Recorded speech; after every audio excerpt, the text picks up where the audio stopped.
당국의 부흥을 주옵소서. 주여, 다윗 당국의 부흥을 주옵소서. 우리 교회와 가정갈 터 가운데 위대한 그리스도의 부흥이 임할 줄로 믿습니다. 아멘. 옆상 인사합니다. 선교사님 안녕하십니까? 안녕하십니까? 네, 안녕하십니까? 예, 우리 오늘은 먼저 찬양을 부르고 말씀을 시작하겠습니다. 우리가 고린도전서 13장 13절의 말씀을 읽었습니다만 이 13장은 사랑의 장입니다. 그래서 우리가 이 사랑의 장의 노래를 한번 같이 불러보겠습니다.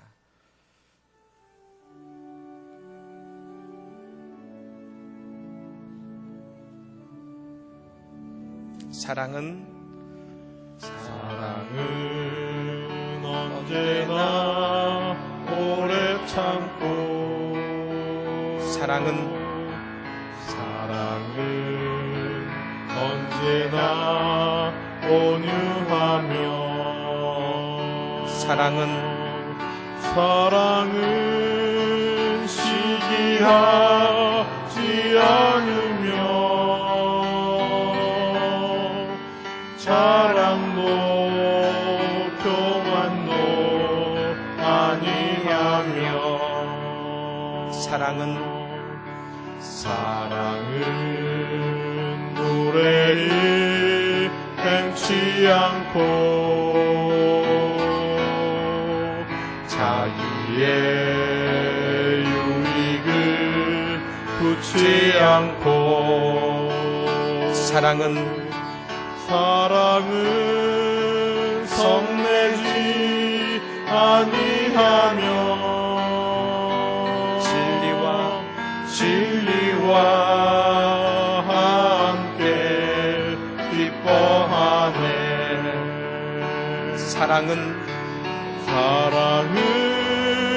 모든 것 감싸주고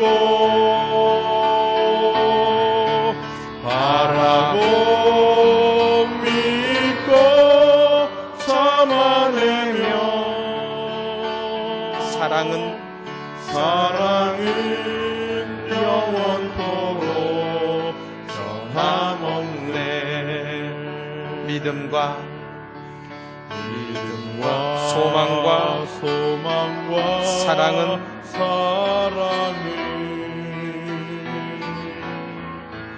이 세상 끝까지 영원하며 믿음과 소망과 사랑 중에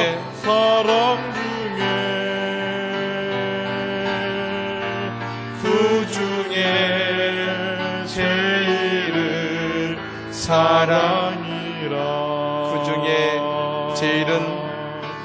그 중에 제일은 사랑이라.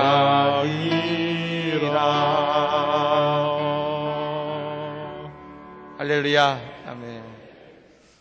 여러분의 얼굴을 보니까 너무 사랑스러워 보입니다. 예. 게리 체프문이라는 사람이 5가지 사랑의 언어라는 책을 썼습니다. 이 책은 사랑은 모든 사람이 공통적으로 사랑을 느끼는 것이 아니라 내가 5가지 정도의 언어를 안에서 표현하면 그 중에 한 가지가 내게 사랑으로 느껴진다는 것입니다. 과연 무엇이 우리에게 사랑으로 받아들여지느냐를 연구를 해봤더니 5가지 정도 그 가운데 한 가지가 있다는 것이죠. 어떤 표현에 사랑을 느끼느냐. 첫 번째 경우는 인정하는 말을 들었을 때라고 합니다. 인정하는 말을 들었을 때 나를 인정해 주는 말, 칭찬해 주는 말. 역시 당신은 멋져. 역시 당신은 잘해. 그래서 내가 당신을 사랑하지.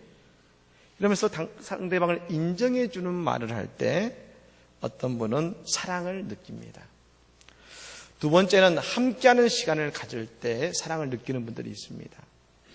함께 TV를 보는 것이 아니라 서로 마주보면서 차를 마시고 함께 이야기하는 시간을 가질 때, 그런 함께하는 시간을 속에서 이 사람이 나를 사랑하는구나 하는 사랑을 느끼는 분도 계십니다. 세 번째는 선물을 받을 때입니다. 많은 여자분들이 혹시 이것이 내 것이다 생각하시면 모르겠습니다만, 여러분 집에 들어오면서 부인이 생각나서 아름다운 꽃 한 송이를 사고 들어가서 당신이 생각나서 이 꽃을 사왔어 라고 그 한 송이의 장미를 준다든지, 아니면 무언가 작은 것을 선물했을 때 그것을 받음으로 내가 사랑을 받고 있구나라는 것을 느끼는 경우가 있지요. 네 번째는 봉사를 해줄 때입니다. 내 사랑하는 사람이 내가 일을 하는데 와서 같이 그 일을 도와주거나 나를 위해 그를 해줄 때, 여보 힘들지? 내가 할 테니까 당신은 좀 쉬어 하면서 그 일을 나를 위해 대신해 줄 때, 그때 이 사람이 나를 사랑하는구나 하고 사랑을 느낀다는 겁니다. 다섯 번째 경우는 스킨십이죠. 서로 안아주고 서로 이렇게 쓰다듬어 줄 때에 이 사람이 나를 정말 사랑하는구나 라고 사랑의 감정을 느낀답니다. 대체로 이 다섯 가지 중에 한 가지의 경우가 우리가 상대방에게 사랑을 느끼는 경우라는 것이죠. 그래서 나는 인정하는 말을 듣고 싶은 들을 때에 내가 사랑을 느낄 수 있는데 자꾸 선물만 사다 주면 사랑함을 느끼지 못한다는 겁니다. 내 배우자를, 그리고 내가 사랑하는 사람을 잘 보고 무엇에 사랑을 느끼는지를 알고 그것으로 사랑을 표현할 때 그 사람이 내 사랑을 받아들이고 느낄 수가 있다는 것입니다. 여기서 이 다섯 가지에서 말하는 한 가지가 있습니다. 그것은 뭐냐? 사랑은 상대방이 느끼도록 표현해야 한다는 것입니다. 아마 교회에서 가장 많이 듣는 말이 있다고 한다면 그것은 사랑이라는 단어일 것입니다. 그래서 교회를 사랑의 공동체라고 우리는 말합니다. 하나님의 교회는 예수 그리스도의 십자가의 사랑의 반석 위에 세워진 곳이기 때문에 여러분 그럴 것이고, 그러므로 예수님의 십자가의 보혈의 사랑을 믿는 우리는 사랑을 이야기하고 서로 사랑하게 되어 있는 것입니다. 저는 우리 교회가 사랑이 넘친다고 분명히 믿습니다.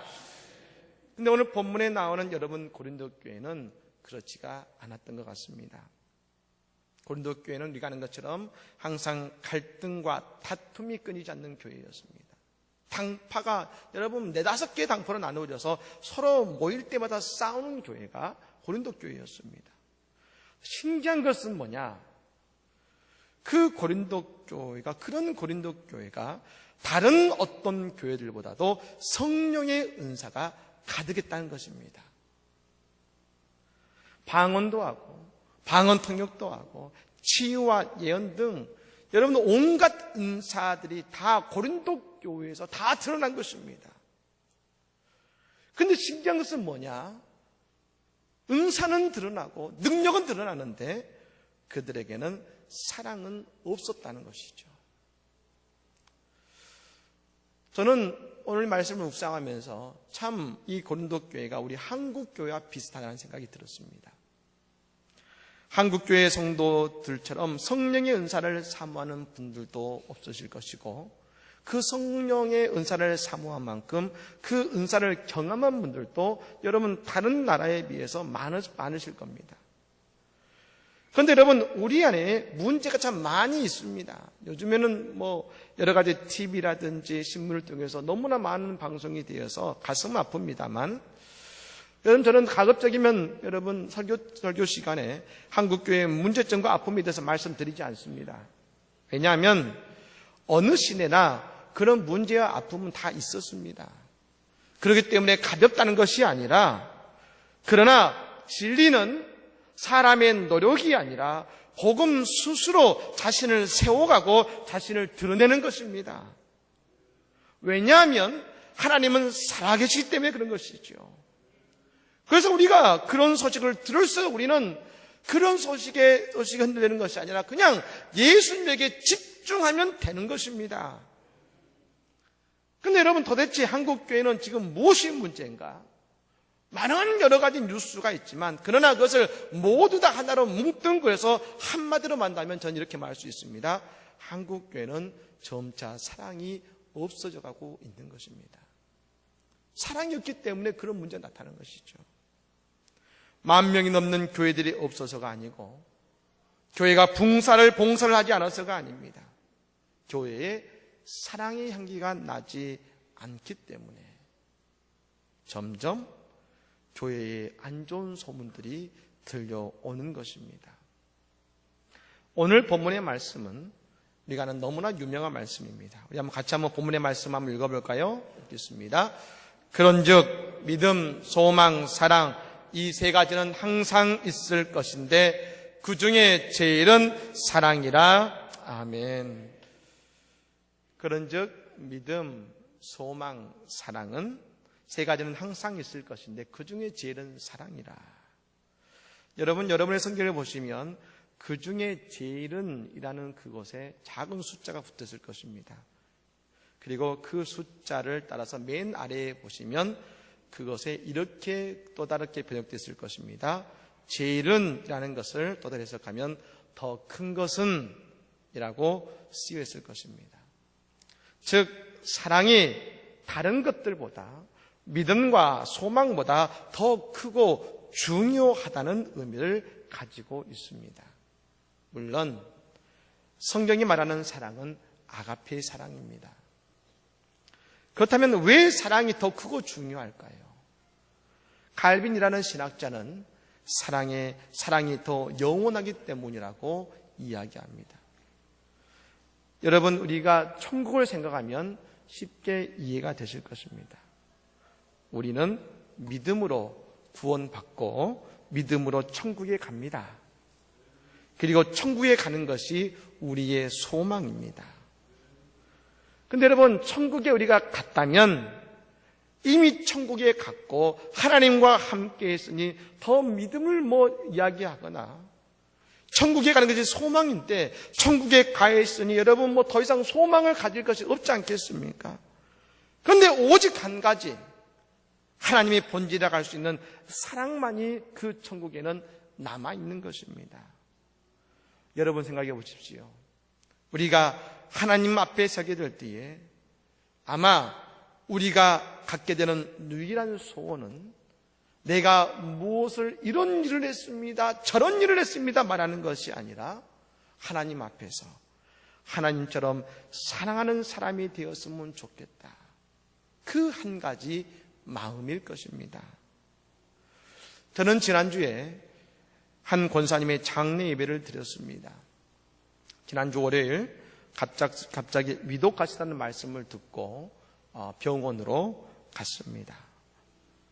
눈은 반쯤 뜨고 계셨고 말은 아예 하실 수 없었고 거의 움직임이 없으셨습니다. 그리고 의식도 몽롱해 보이셨습니다. 저는 그 권사님께 요한복음 3장 16절의 말씀을 읽어드리고 그리고 말씀을 드린 이후에 권사님께 말씀을 드렸습니다. 권사님, 예수님께서 권사님을 사랑하는 것 알고 계시죠? 권사님, 예수님께서 권사님을 구원하셨음을 믿으시지요? 라고 제가 물었을 때 그 권사님, 저는 보았습니다. 움직일 수도 없고 말할 수도 없지만 그 입술의 작은 떨림으로 아멘 하시는 그 아멘의 소리를 저는 들을 수가 있었습니다. 제가 알기로는 그 아멘이 그 권사님의 마지막 말씀이셨습니다.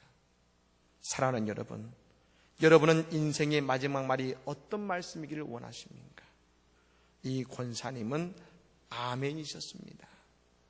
하나님의 사랑을 고백하고 하나님의 나라로 가신 것입니다. 요한일서 4장 17절의 말씀에 이런 말씀이 있습니다. 이로써 사랑이 우리에게 온전히 이루어진 것은 우리로 심판날의 담대함을 가지게 하려 함이니 주께서 그러하심과 같이 우리도 이 세상에서 그러하니라. 사랑이 우리에게 온전히 이루어진 것은 우리로 심판날의 담대함을 갖게 한다는 것입니다. 즉 하나님의 사랑이 우리에게 온전히 이루어질 때에 우리는 우리의 마지막 날에 담대함을 가질 수 있는 것입니다. 사랑하는 여러분, 우리에게 이 사랑이 넘쳐나기를 간절히 축복합니다. 그런데 실제로 우리에게 가장 힘든 것이 바로 이 사랑이라는 것입니다. 믿을 수도 있고 열심을 가질 수도 있고 헌신할 수도 있지만 이 사랑을 하기는 참 어렵습니다. 성경에 나오는 예수님의 사랑에 대한 말씀은 사실 우리가 다 감당하기 어려운 말씀인데 그 가운데 특히 내 원수를 사랑하라 라는 말씀은 도저히 감당이 안 되는 말씀 아니겠습니까? 우리는 말합니다. 하나님, 나는 할 수 없습니다. 예, 우리는 할 수 없습니다. 왜냐하면 우리는 사랑이라는 것이 우리의 가슴 속에서 솟아난다고 믿기 때문에 그런 것입니다. 우리가 사랑을 이야기할 때에 에로스와 아가페의 사랑을 이야기합니다. 아가페의 사랑은 하나님의 사랑일 것이고, 그리고 에로스의 사랑은 우리가 흔히 말하는 연인 간의 사랑을 말합니다. 그런데 우리는 어떻게 생각합니까? 특히 에로스의 사랑은 우리가 우리의 마음속에서 서로를 사랑하는 마음이 샘솟아 오른다고 느낍니다. 하지만 하나님의 말씀하시는 이 아가페의 사랑은 우리 가슴 속에서 솟아나는 것이 아닙니다. 고린도전서 12장 31절 말씀, 이 13장 바로 앞절에 나와 있는 말씀에 이런 말씀이 있습니다. 너희는 더욱 큰 은사를 사모하라. 내가 또한 가장 좋은 길을 너희에게 보이리라. 이 고린도전서 12장에 뭐가 써 있냐면, 여러분 거기에는 많은 은사들이 나열되어 있는데 그 맨 마지막 구절에 말합니다. 그런 은사들이 있는데 너희는 더욱 큰 은사를 사모하라. 그리고 13장의 말씀에 사랑의 장을 기록합니다. 즉 바울 사도가 말하는 더욱 큰 은사는 뭡니까? 사랑입니다. 사랑. 다시 말하면 사랑의 은사인데, 사랑은 내 안에서 샘솟는 것이 아니라 은사, 기프트, 선물이라는 말처럼 사랑은 하나님께서 나에게 주시는 선물이라는 겁니다. 하나님이 주시는 것입니다. 내가 예수를 품으면 그 예수를 통해서 나에게 주어지는 것이 바로 사랑입니다. 우리가 원수를 사랑할 수 없지만 하나님이 내게 사랑을 부어주시면 나는 사랑할 수 있습니다. 근데 여러분, 왜 우리가 사랑하지 못하냐면 우리가 구하지 않기 때문입니다. 사랑을 달라고 하나님께 기도하지 않기 때문입니다. 여러분, 지난 한 주간 동안 분명 여러분들의 마음에 아픔을 주거나 상처를 준 그런 분들이 있으실 것입니다. 여러분은 그들을 위해서 사랑을 달라고 하나님께 기도하셨습니까? 내 남편 때문에, 내 아내 때문에, 아니 내 부모님 때문에, 내 직장 동료 때문에, 내 이웃 때문에 마음이 아프셨을 것입니다. 그런데 그때 미움이 아닌 사랑의 마음을 달라고 하나님께 기도하셨습니까? 하나님께서 우리에게 사랑을 부어주시지 않는 것이 아니라 우리가 그 사랑의 은사를 달라고 간구하지 않은 것입니다. 마태복음 7장 7절의 말씀에 말씀하십니다. 구하라, 그러면 너에게 주실 것이요. 찾으라, 그리하면 찾아낼 것이요. 문을 두드리라, 그러면 너희에게 열릴 것이니. 우리는 물질만 구하고 명예를 구하고 응답만을 구했습니다. 그러나 우리가 먼저 구해야 되는 것이 있다면 그것은 다른 것이 아니라 바로 사랑을 구해야 하는 것입니다. 그때에 하나님께서 우리에게 사랑을 선물로 주실 줄 믿으시기를 바랍니다. 왜 사랑이 중요하냐?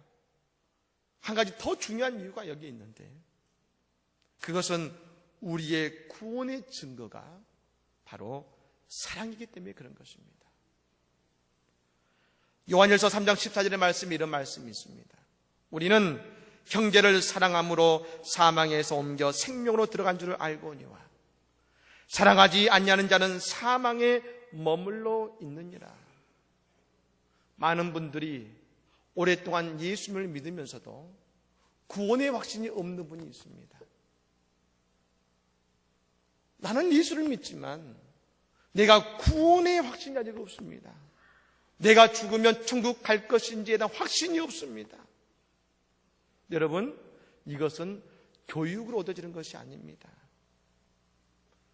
그런데 오늘 예수님은, 요한 사도는 우리가 받은 구원의 증거를 우리에게 설명해 주는데, 그 구원의 증거는 우리가 형제를 사랑함으로 사망에서 옮겨 생명으로 들어갔다는 것입니다.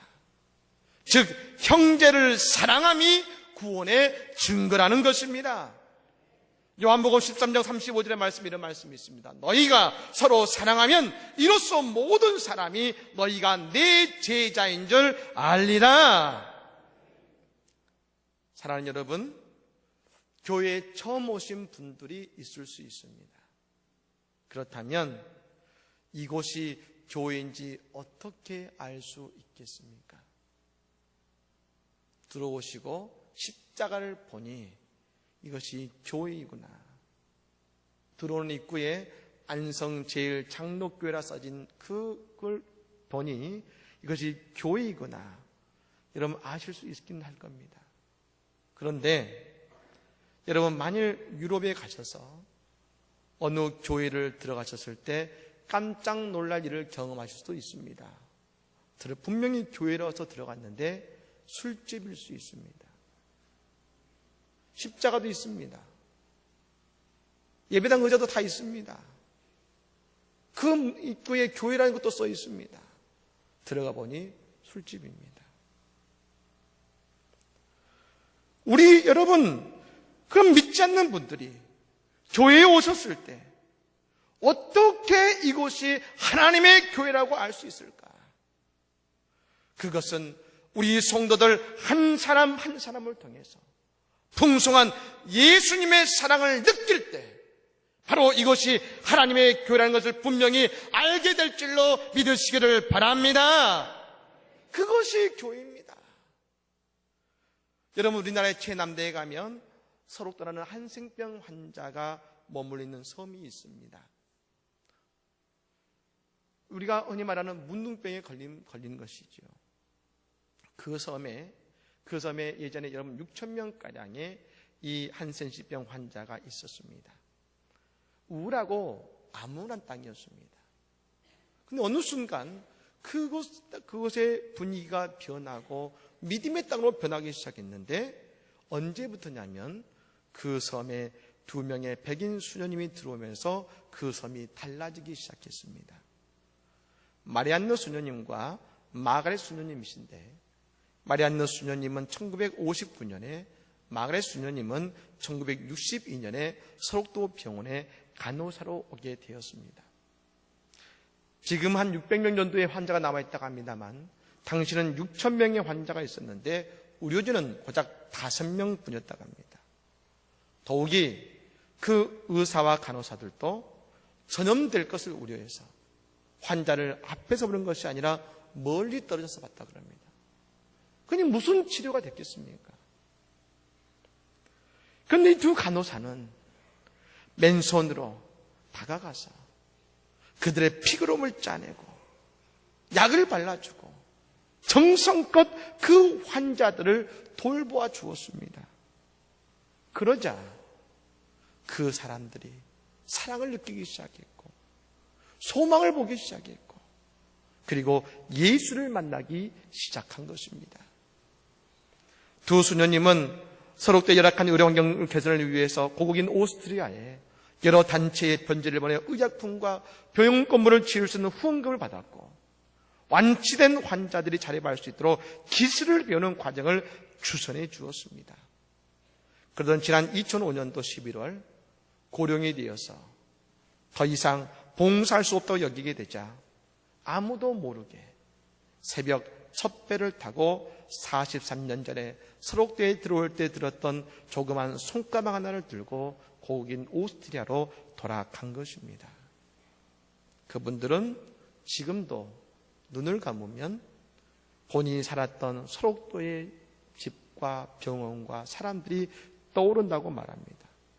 그리고 그분들의 방 앞에는 한국말로 선하고 겸손한 사람이 되라라는 말이 붙어 있다고 합니다. 감사한 것은 이번 올해 5월 이 서록도 병원 개원 100주년을 맞이해서 병원 측에서 두 분을 초청한 것입니다.